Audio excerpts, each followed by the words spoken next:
એશિયાની સૌથી ધનાઢ્ય Unjha એપીએમસીની high voltage ચૂંટણી આતુરતાઓનો અંત આવ્યો છે।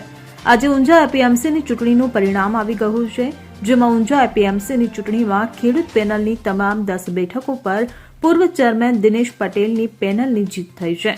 જો વાત કરવામાં આવે તો ઊંઝા એપીએમસીની ચૂંટણીને લઈને ભારે રસાકસી જોવા મળી હતી। આ ચૂંટણીમાં કુલ 14 બેઠકો માટે 30 ઉમેદવારો ચૂંટણી જંગમાં ઉતર્યા હતા।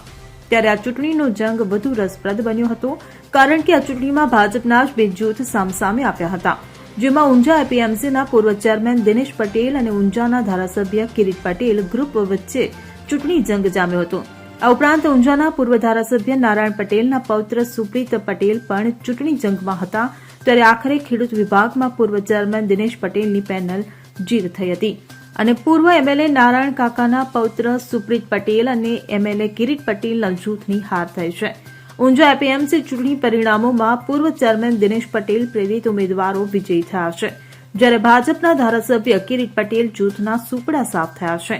ત્યારે ઊંઝા એપીએમસીના પૂર્વ ચેરમેન દિનેશ પટેલના સમર્થકોમાં ખુશીનો માહોલ જોવા મળી રહ્યો છે અને દિનેશ પટેલના સમર્થકો દ્વારા ફટાકડા ફોડીને ઉજવણી કરવામાં આવી રહી છે। Bureau report CN24 news. હવે જુઓ દેશ દુનિયાની તમામ ખબરો તમારી આંગળીના ટેરવે। ઉઠાવો મોબાઈલ અને Google Play Store પરથી ડાઉનલોડ કરો અમારી CN24 ન્યૂઝ મોબાઈલ એપ।